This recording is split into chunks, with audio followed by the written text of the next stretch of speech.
Muy buenas noches, hermanos. Bienvenidos al grupo de lectura de libros de teología para vivir. En este grupo nos dedicamos a estudiar un libro y una vez a la semana tenemos una sesión sobre la lectura que hemos leído, y también tenemos un tiempo para dialogar sobre la lectura y un tiempo para hacer preguntas sobre la lectura.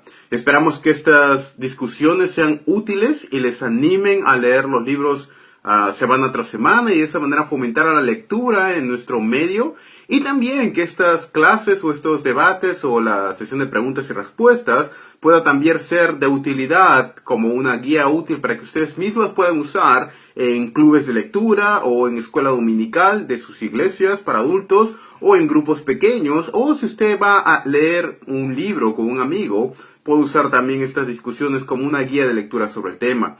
Y el libro que estamos leyendo en este momento es este libro de aquí, el libro en conmemoración de la Reforma, de los 500 años de la Reforma Protestante. El libro se llama Martín Lutero, la Reforma Protestante y el nacimiento de las sociedades modernas, por Mario Migge, de editorial CLIE. Y es el libro que estamos leyendo en este momento en conmemoración de los 500 años de la Reforma Protestante. El libro pasado que leímos fue el libro El Gran Panorama Divino, que es este de aquí, un libro de teología bíblica. Entonces tratamos de leer libros de diferentes ramas: teología bíblica, sistemática, un poco de historia, teología pastoral y ética, etc. Así que sin más introducción, este es el segundo video del libro que estamos leyendo, y vamos a correr bastante el día de hoy porque tenemos bastante material que cubrir. Y les pido por favor que vayan a la página 11 de su material. Hoy día vamos a tratar de cubrir de las páginas 11 a la 27. En 4 siglos y medio de controversia. Y si es algo, hermanos, que tenemos que mencionar sobre la controversia, entre comillas, sobre la Reforma y Martín Lutero y los reformadores, es que si bien hay personas que aman a Martín Lutero y otros que odian a Martín Lutero es un personaje en la historia que no puede ser ignorado. Aunque han pasado más de 500 años, aún se mantiene como una figura controversial. Para sus partidarios, Lutero es pintado como un Hércules titánico, germánico, que está aplastando a sus enemigos. Pero para sus enemigos, Lutero era retratado como un demonio en contra del imperio o de la Iglesia Católica Romana. Y esto, hermanos, estas mismas pinturas que se hacían en el siglo XVI sobre Lutero, también se hacen el día de hoy. Quizá alguien pregunte: pero Daniel, yo no he visto ninguna figura o ningún retrato de Lutero, de los reformadores, como buenos o como malos. Pero yo creo que basta con leer la mayoría de blogs o libros, y muchas veces toman alguna posición, ya sea pro o en favor de los mismos o en contra de los mismos.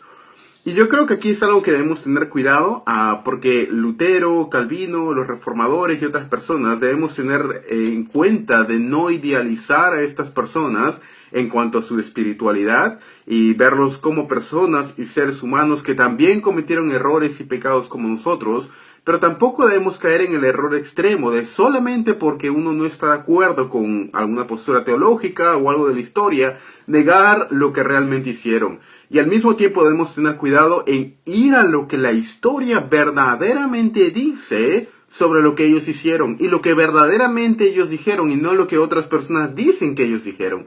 Y ese es uno de los grandes problemas que tenemos al afrontar y al momento de estudiar a Martín Lutero y a los reformadores. Que mucho de lo que dicen que ellos dijeron no es lo que en verdad dijeron, y mucho de lo que se dice que ellos hicieron no es en verdad lo que ellos hicieron.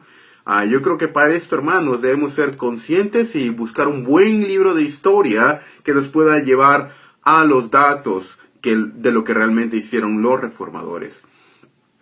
Era tal el odio que en su época generaba Lutero, que cuando el Papa León X condenó a Lutero el 15 de junio de 1520, en la bula de condenación al mismo iniciaba con las palabras en latín: «Levántate, oh Señor, y juzga tu causa. Un jabalí ha invadido tu viña». Y Lutero es comparado con un jabalí, un cerdo endemoniado, entrando a la viña del Señor y destrozando. Recordemos que la viña era un sinónimo o una imagen de la iglesia, y Lutero era comparado con un cerdo endemoniado destrozando a la iglesia del Señor. Y esta era la opinión que en su día muchas personas tenían sobre Lutero, un cerdo, una persona endemoniada destrozando a la iglesia, hermanos. Y esto también no ha cambiado mucho a pesar de 500 años. En Latinoamérica muchas veces se vive en un misticismo evangélico. ¿Y a qué me refiero con un misticismo evangélico? A veces hay la noción o la excusa de la afirmación de yo solamente necesito al Espíritu Santo y no necesito nada más. No necesito aprender de historia, no necesito aprender griego, hebreo, no necesito aprender exégesis, porque a mí el Espíritu Santo me revela todo. Y no sé de dónde venga esa noción, pero ciertamente esa noción no viene de las Escrituras y no viene del Espíritu Santo. Si tú piensas que esa noción de yo y mi Biblia y no necesito aprender nada más viene del Espíritu, probablemente estás equivocado, es lo más seguro, porque el Espíritu usa la palabra de Dios y la palabra de Dios usa medios ordinarios, que es nuestro intelecto y el estudio de la palabra. El Espíritu Santo no bendice a flojos espirituales. Tienes que orar, tienes que estudiar, tienes que leer, tienes que orar y ayunar con tu mente y tu cuerpo para que el Espíritu Santo obre a través de estos instrumentos. Y es lo mismo cuando vemos el caso de la historia, hermano. Considero que no es exagerado decir que en muchos púlpitos y en muchas iglesias en Latinoamérica, la iglesia evangélica está más cerca a la iglesia católica romana que a la iglesia evangélica de hace 200 o 300 años. No sería una generalización decir que en muchos casos en Latinoamérica la iglesia católica romana está más cerca de la Biblia que muchas iglesias que se hacen llamar evangélicas. Yo mismo soy evangélico, me identifico como cristiano evangélico de denominación bautista, pero eso no me hace ciego al hecho de que hemos perdido mucha de nuestra identidad evangélica. Hay como una autocrítica a la iglesia evangélica a la cual pertenezco, a llamar y un llamado de vuelta a las Escrituras, al estudio de las Escrituras, hermanos. Sola Escritura, la Escritura como nuestra autoridad suprema. Y es esto, el fin de este grupo es esto mismo, es tratar de promover el estudio de las Escrituras. Y no de una tradición teológica, no de un pensamiento teológico, sino realmente ver lo que dicen las Escrituras, estudiarlo a la luz de la palabra, a la luz de la historia, a la luz de la teología, a la luz del exégesis, a la luz del griego, a la luz del hebreo, para llegar a un entendimiento correcto del mismo. ¿Por qué existe un debate en parte a Lutero? ¿Por qué, por ejemplo, la Iglesia Católica en su tiempo entendió a Lutero como un fraile endemoniado? Y menciona aquí, por ejemplo, el franciscano alemán Agustín Albet, en un libro que contenía una defensa sobre el papado, llamó a Lutero el lobo en el redil de las ovejas, el fraile endemoniado. Y esto guarda relación en parte con la creencia medieval de que toda herejía estaba relacionada con actividad satánica. Entonces Lutero era acusado de hereje, y al ser acusado de hereje era considerado ser endemoniado, porque si tú caías en herejía necesariamente era por influencia demoníaca. Por eso es que los herejes eran lapidados y condenados a muerte, porque estaban considerados como personas completamente endemoniadas. Sin embargo, la tradición después de la Ilustración, en el cual el énfasis supremo se dio a la razón, la concepción de la Iglesia sobre Lutero a partir de los siglos XVIII en adelante, no fue como una persona endemoniada, sino fue como una persona loca, una persona que sufría de psicosis y había perdido la razón. Y esto es mucho, en muchos casos todavía esta noción predomina en algunos círculos, y yo creo que hay alguna crítica certera en este punto. No estoy diciendo que Lutero estaba loco, por supuesto que no, pero yo creo que en los últimos años de su vida él estaba sufriendo de malestares estomacales, y especialmente de 1545 en adelante, en los últimos años de su vida, cuando estaba por morir. Yo creo que la enfermedad estomacal, y no solamente yo, muchos eruditos evangélicos piensan lo mismo, había de alguna manera afectado su juicio. Mas este no era el caso de Lutero en 1517. Hermanos, Cuando examinamos a Lutero y sus escritos, debemos tener muy en cuenta el periodo en el cual fueron escritos. Una persona de 25 años no piensa igual que una persona de 40, y una persona de 40 no piensa igual que una persona de 60. A la parte física influye en la parte mental, y un Lutero viejo, enfermo, no es igual que Lutero cuando está en su plenitud, a sus 45 años.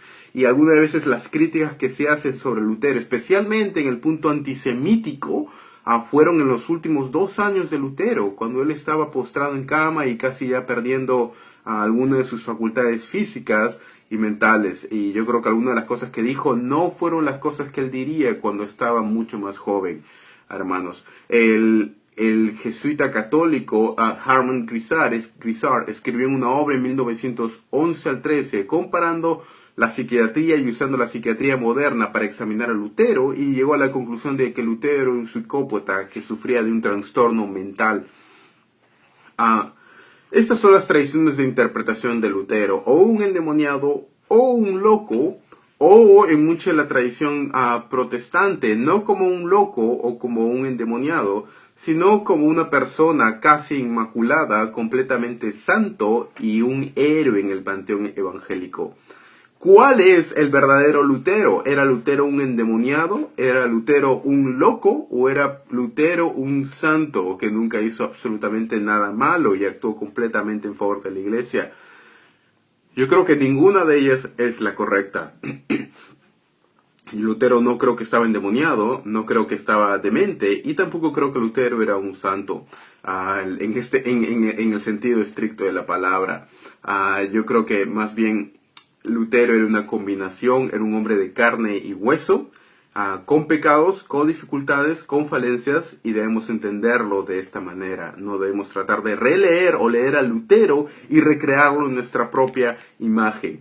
Debemos leer a Lutero como el hombre que fue, y algunas veces él cometió pecados, sí. No estoy de acuerdo con toda su teología, creo que cometió errores teológicos, creo que cometió pecados, creo que dijo cosas que no debió decir, creo que más de una vez él actuó en defensa de un interés personal en lugar por el de la iglesia, creo que más de una vez él escribió y dijo cosas de las cuales yo creo que va a tener que dar cuentas al Señor.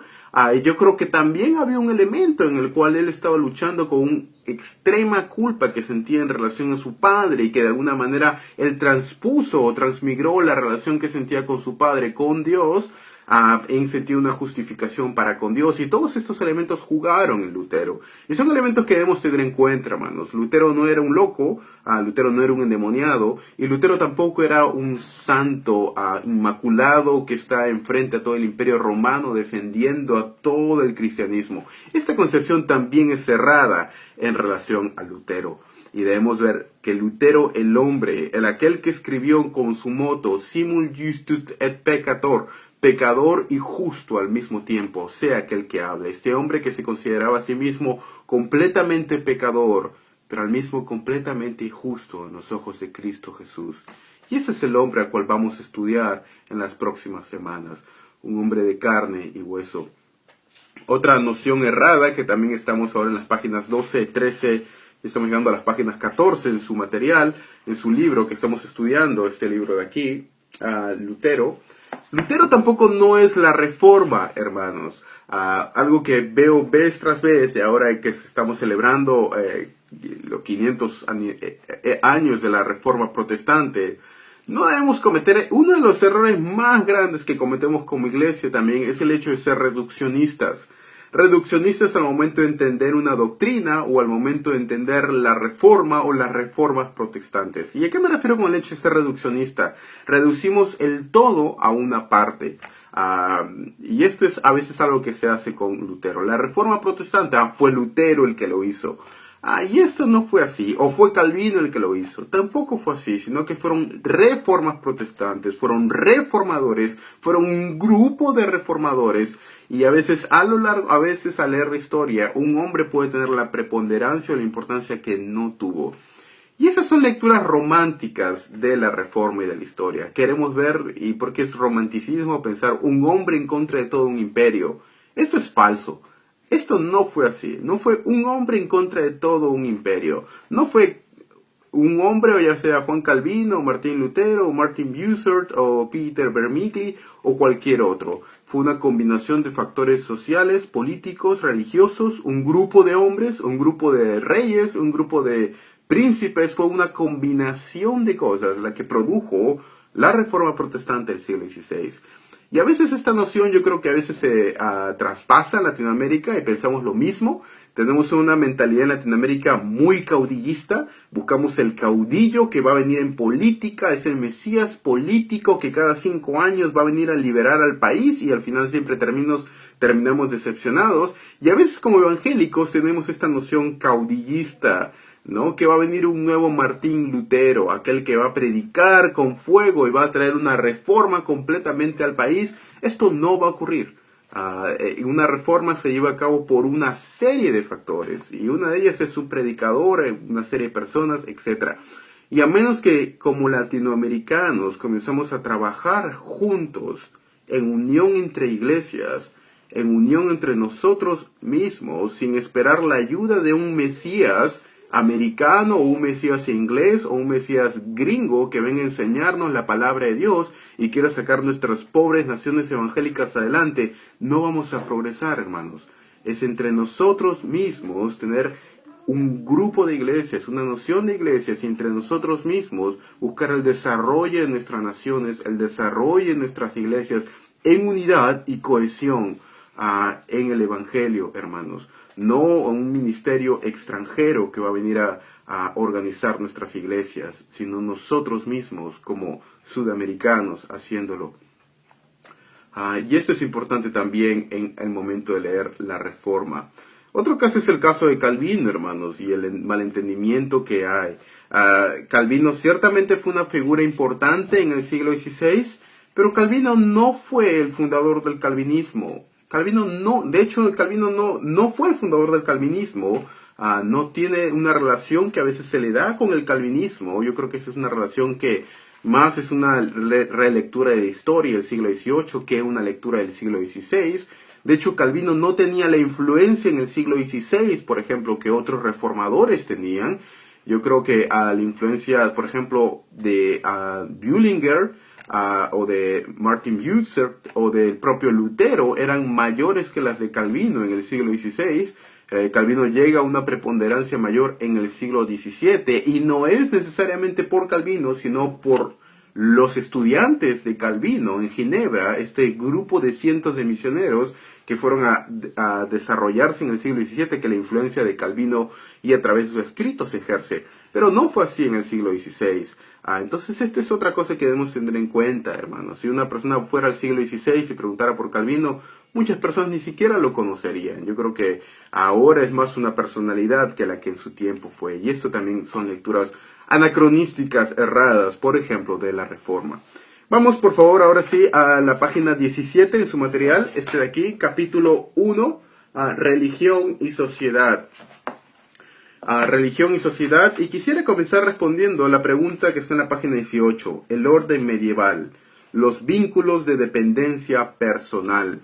Y hay una pregunta de Diego que quisiera responder brevemente. Dice: buenas tardes, hermano. Considerando los hechos de la Reforma, ¿se puede decir que hay un movimiento dialéctico en el transcurso de la historia? ¿Existe una historia dialéctica? Si es así, ¿cómo debemos entenderlo? Yo creo que al momento de un movimiento, al momento que leemos historia, yo creo que hay un peligro real en historia. Cuando hablamos de historia, Diego, lo que tenemos en historia es una interpretación de la historia. Y cuando uno interpreta historia, hay la noción y el peligro de tratar de, interpretar la historia de acuerdo a una manera que me favorezca, de acuerdo a la manera que favorezca mi nación, o favorezca mi grupo político, o favorezca mi denominación. Otro grupo es leer la historia de tal manera que justifique mis creencias, o justifique la manera como yo quiero actuar.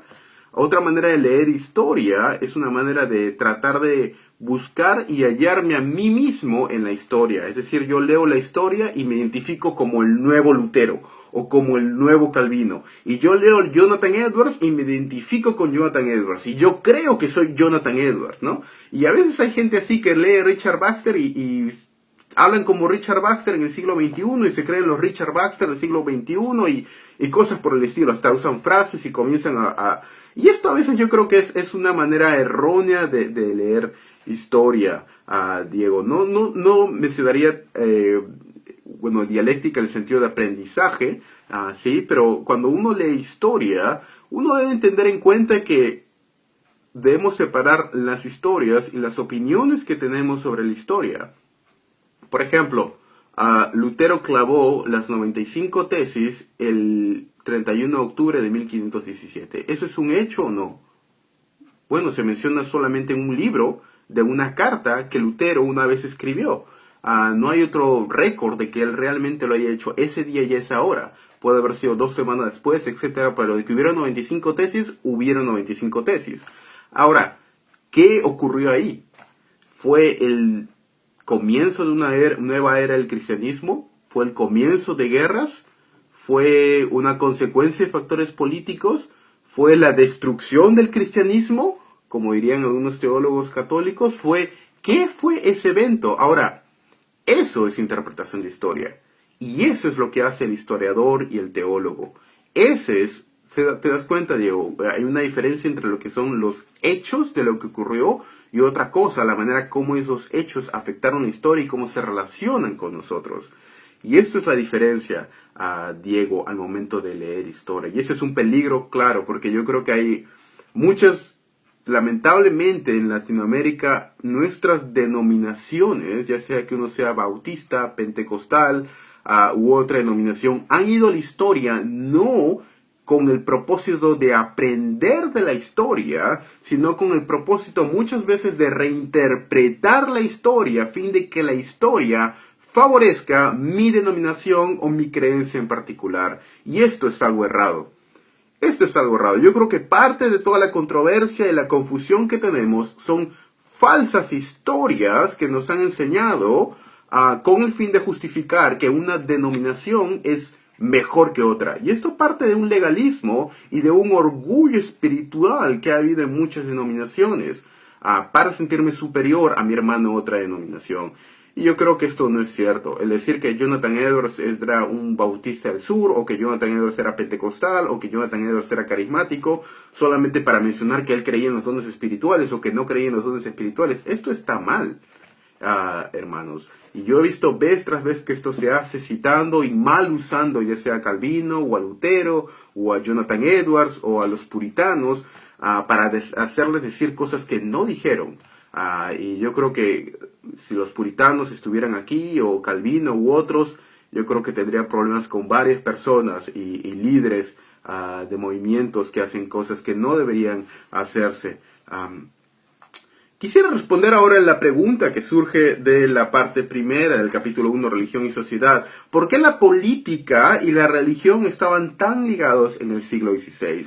Y yo creo que usted cuando lee las páginas 18 al 20 se da cuenta que hay una intrínseca relación entre política y religión. Y quisiera responder a la pregunta, ¿por qué es que estaban tan ligadas la religión y la política en el siglo XVI? En un momento voy a responder tu pregunta, Frank, pero quisiera responder esta pregunta primero. Bueno, en parte es el concepto de libertad religiosa, tal como se entiende en la actualidad, o de un Estado laico, es un concepto relativamente moderno. El mismo en la época moderna, este concepto halla su base y se desarrolla a partir de la Reforma. La libertad religiosa se desarrolla a partir de la Reforma protestante. Esto es en parte porque la Iglesia en la época medieval tenía el rol de unificar las diferentes instituciones medievales, por ejemplo, la educación, la familia y el Estado. De esta manera, la política o la manera como debía regirse un área geográfica y la religión estaban intrínsecamente ligadas en un área, pues era la religión la que se encargaba y forzaba que las políticas de ese Estado, de ese lugar feudal, se aplicaran en esa determinada región geográfica. Esto en parte es debido a que el Estado o gobierno, tal como lo entendemos en la actualidad, no existía en el siglo XVI, sino que el siglo XVI, cuando los reformadores estaban viviendo, el Estado era mayormente un conjunto de fundos o minigobiernos. Y esto era lo que se conocía como un sistema feudal. El señor feudal tenía a su cargo una tierra y un grupo de vasallos que le servía. Era algo así como el señor feudal de Arequipa y el señor feudal de Tacna. Era un grupo o una sede de feudos y un grupo y una sede de municipios o ciudades juntas. Pero un concepto de nación como lo tenemos surge recién a partir del siglo XVII y XVIII como consecuencia directa, yo creo, de la Reforma que produjo la Revolución Inglesa en el siglo XVII y la Revolución Francesa en el siglo XVIII. La Reforma lucha por la libertad de conciencia justamente porque no había libertad de conciencia y libertad de culto en el siglo XVI. El hecho de que cada hombre sea libre para adorar a Dios de la manera como su conciencia lo dictara, siempre y cuando esté dentro de ciertos parámetros, está directamente relacionado con la obra de la Reforma. En Holanda e Inglaterra, por ejemplo, esto se estableció como consecuencia de la Reforma. Ahora, ¿cuál fue la implicancia de esto? Esto produjo un éxodo masivo en el siglo XVI y XVII, debido a que muchos protestantes y judíos viajaron a los países en donde había tolerancia religiosa, a fin de que pudieran adorar y vivir ahí. Esto produjo una migración de mano de obra especializada, especialmente de los países del sur de Europa hacia los países del norte de Europa. ¿Por qué? Porque los países del norte de Europa, y acá me refiero por ejemplo a Alemania, Holanda e Inglaterra, al ser protestantes, tenían tolerancia religiosa. Mientras que los países del sur de Europa, al ser católicos, no tenían tolerancia religiosa, porque todavía tenían las estructuras medievales. Lo que ocurrió fue que una de las consecuencias principales de la Reforma es que la mano de obra especializada, los bancarios, los profesores, los hombres de ciencia de los países del sur de Europa migraron hacia el norte de Europa. Y este éxodo en mano de obra especializada produjo el enriquecimiento de los países del norte de Europa, Alemania, Inglaterra, Holanda, por sobre los países del sur de Europa. Y esto ha perdurado hasta el día de hoy. Si usted visita, por ejemplo, España es un país pobrísimo en comparación, por ejemplo, a Inglaterra o Holanda. No hay punto y lo dice alguien que ha vivido 7 años en Europa, no hay punto de comparación entre España e Inglaterra. Punto. En educación, política, Estado, mentalidad, etcétera. Es mucho más avanzado. Y esta misma mentalidad española fue la que nos llegó a Latinoamérica a través de la colonia. Y nosotros pensamos de una manera muy similar a como pensaría un español en el siglo XVII y el siglo XVI. Esto está todavía mucho en nuestra psiquis. Para ponerle un ejemplo, por ejemplo, en Francia, en la época de Calvino, el porcentaje de protestantes en la Francia de Calvino era alrededor de 1%.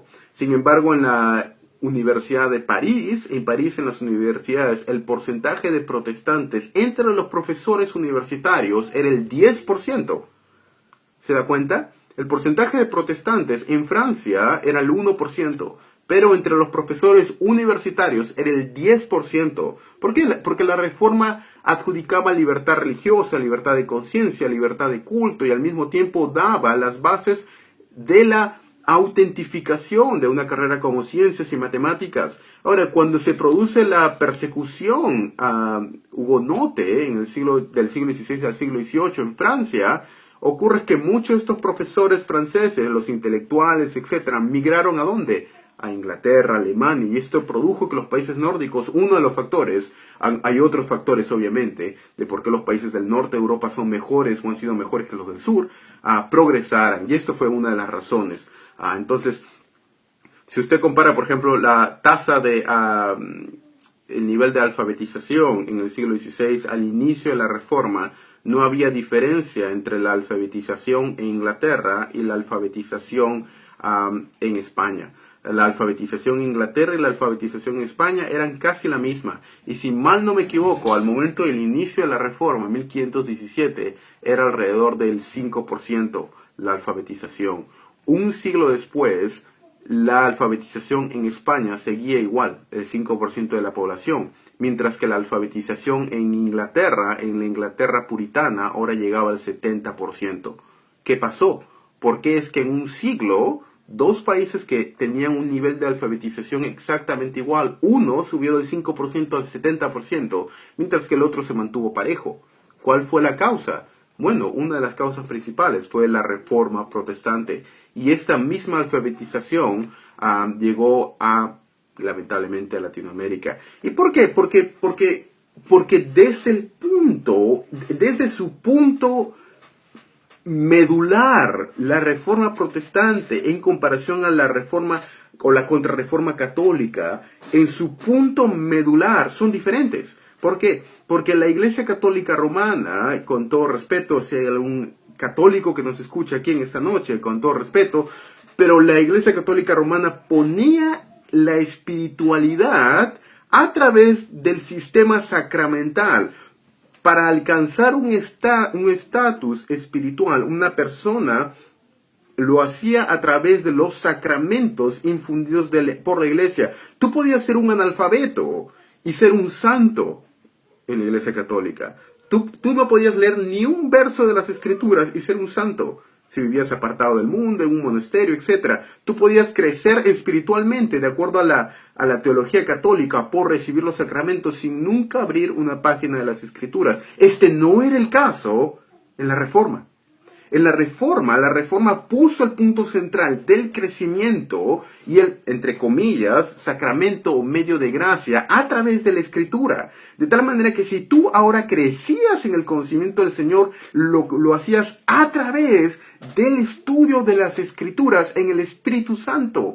No existe una disociación entre el crecimiento espiritual y las Escrituras, el medio a través del cual Dios nos daba gracia y nos hacía crecer ahora en la Reforma. Era a través del estudio de las Escrituras. Y esto produjo una cosmovisión completamente diferente entre los países protestantes y los países católicos. Ahora, los países protestantes, si una persona quiere crecer en espiritualidad, en familia, tiene que leer las Escrituras. Y para leer las Escrituras tienes que saber leer. Entonces el nivel de alfabetización creció del 5% al 70%. ¿Qué fue lo primero? Una de las primeras cosas que hizo Calvino al llegar a Ginebra: alfabetización para todo el mundo.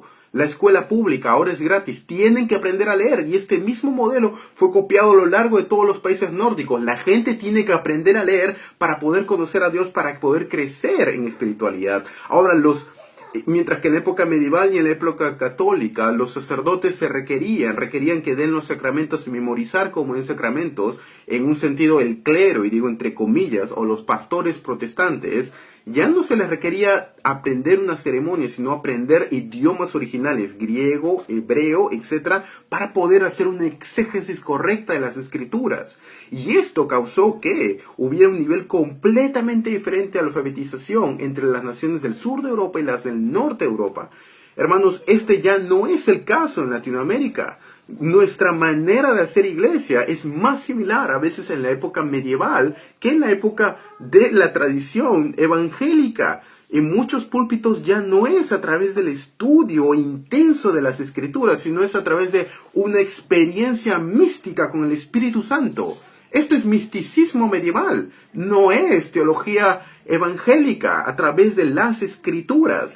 Y hermanos, no me refiero a través de las Escrituras. A veces uno usa las Escrituras como si fuera algo místico. Uno abre la Biblia y dice, ¿qué hay aquí? Dice, todo lo puedo en Cristo que me fortalece. ¿Todo lo puedo en Cristo que me fortalece? Sí, entonces puedo saltar alto porque todo lo puedo en Cristo que me fortalece. Puedo levantarme a las 5 de la mañana.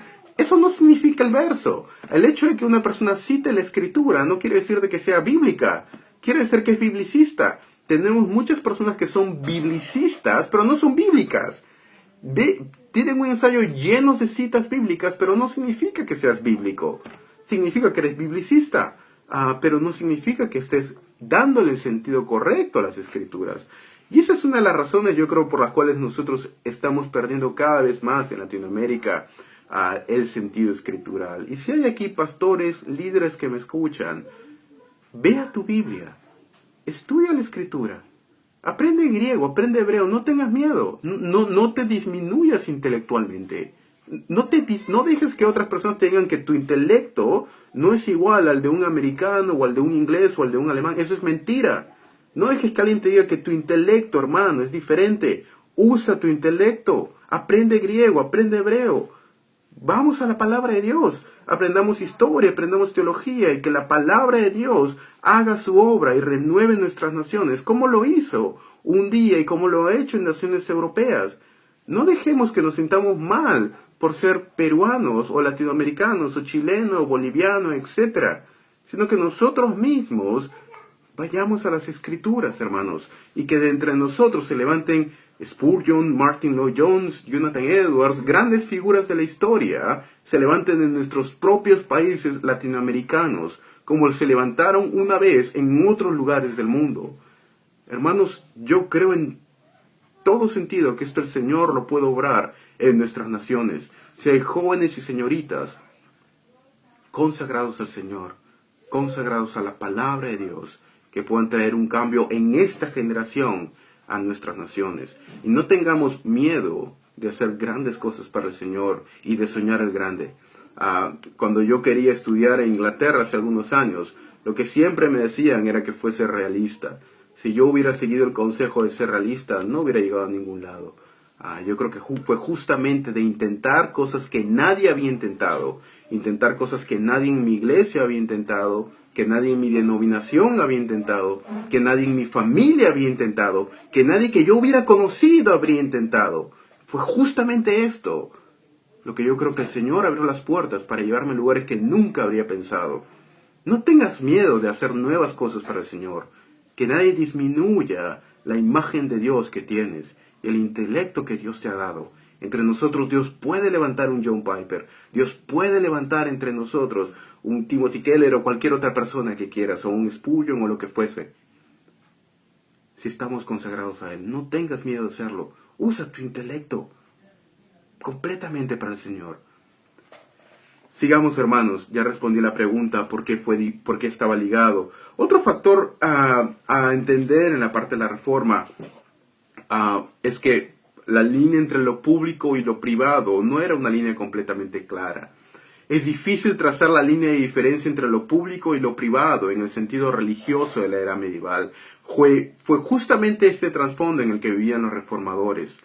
La mayoría de las sociedades, como ya lo mencionamos, tenía una base feudalista.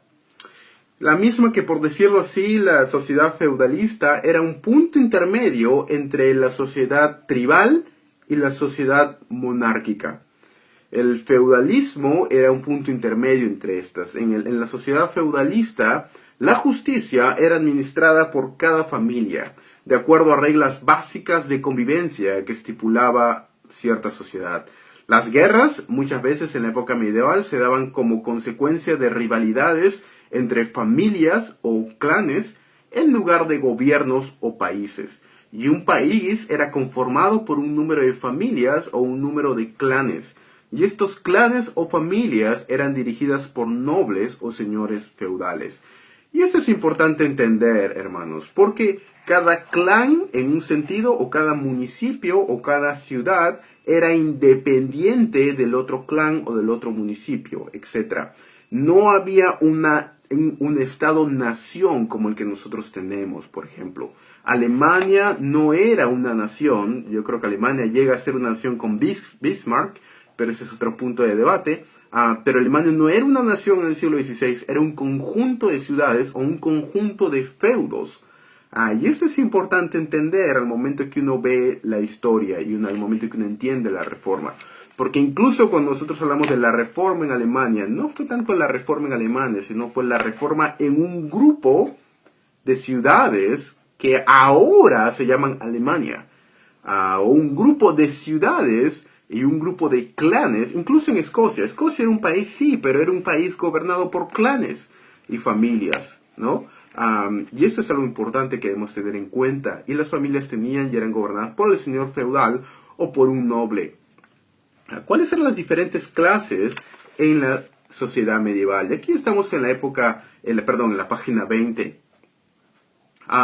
El poder de un señor feudal era limitado y mucho menos que el de un monarca. Los mismos carecían del poder y los medios económicos para pagar un ejército, por lo cual los señores feudales eran dueños de grandes cantidades de tierra, mientras que las personas que vivían en las tierras podían cultivarlas a cambio de un impuesto a este señor feudal. Y ese señor feudal, como cambio, dejaba que las personas cultivaran en su tierra, y en caso de guerra, él organizaba un ejército y protegía a sus súbditos en contra de amenazas extranjeras. Esta sociedad económica era basada en una sociedad de reciprocidad y lealtad. Y este concepto de reciprocidad y lealtad es muy importante para entender la Reforma Protestante, porque reciprocidad iba de la mano con lealtad. Y lo que aseguraba el vínculo entre reciprocidad y lealtad era la Iglesia. El orden al cual se basaba la reciprocidad y lealtad no era un orden jurídico, sino tenía la base de un orden religioso. Yo soy recíproce a una persona y soy leal a esta persona y tengo un juramento de honor a esta persona como base de la Iglesia.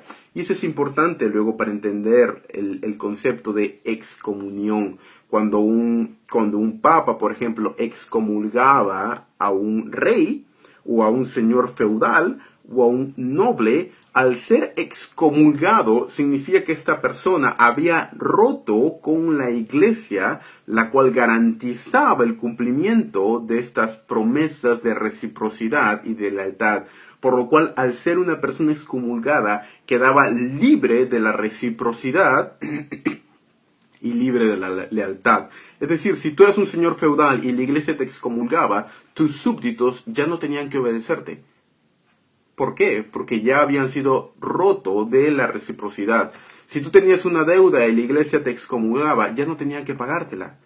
¿Por qué? Porque esta deuda de honor, de reciprocidad y lealtad ya había sido anulada. Entonces, si tú quedabas expuesto a todo tipo de vejaciones y deslealtades. Entonces, la excomunión no es solamente que ya no soy católico romano, etcétera, sino también era una excomunión o una expropiación en familia, gobierno, Estado, etcétera. Era incluso en contra de tu propia vida y estabas casi condenado completamente a ir al infierno eternamente. Entonces, el poder que tenía, el poder de la excomunión era algo que uno debe tomar muy en cuenta. No es lo que nosotros vemos el día de hoy. Si alguien es excomulgado, ¿qué me importa? En el siglo XVI tenía un poder mucho mayor.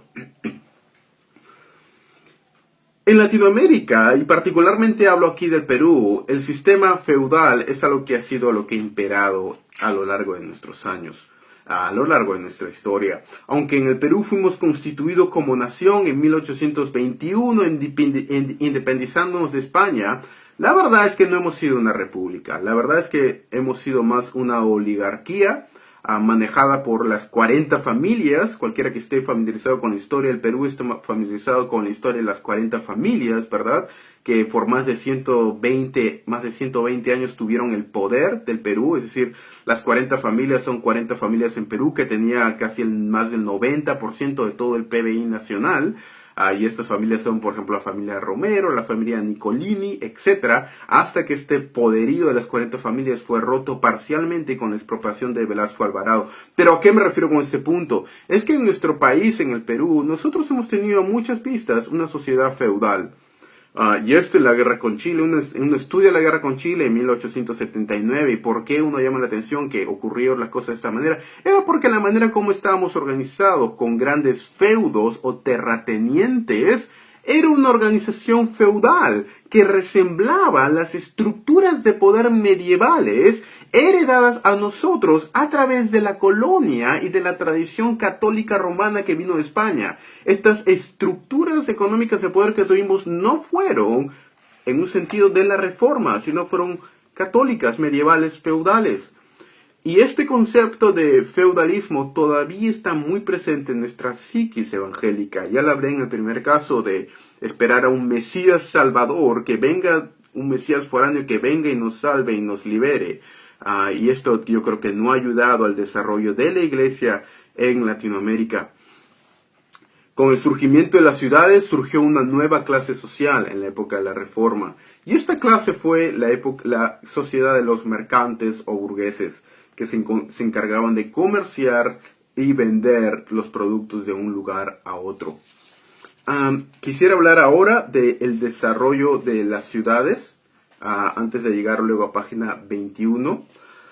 Aunque ya habían ciudades muy grandes desde el siglo 8 a.C., después de la caída del Imperio Romano en Occidente, el surgimiento del Imperio Romano en el siglo 5, el surgimiento de las naciones o de las ciudades, se dio en el siglo 11. Como consecuencia del surgimiento de las ciudades, toda una nueva gama de relaciones y posiciones sociales surgieron como consecuencia del surgimiento de las ciudades. Este fue un factor de suprema importancia para entender la reforma del siglo XVI. ¿Por qué? Porque cada ciudad tenía su propio municipio. Cada municipio era independiente de otros municipios al momento de determinar la política y el gobierno.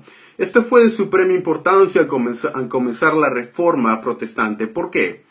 Porque si una persona se identificaba como protestante y vivía en un municipio o en un cantón o una ciudad que era católica, lo que hacía usualmente era mudarse a otro cantón o otra ciudad u otro municipio que fuera protestante.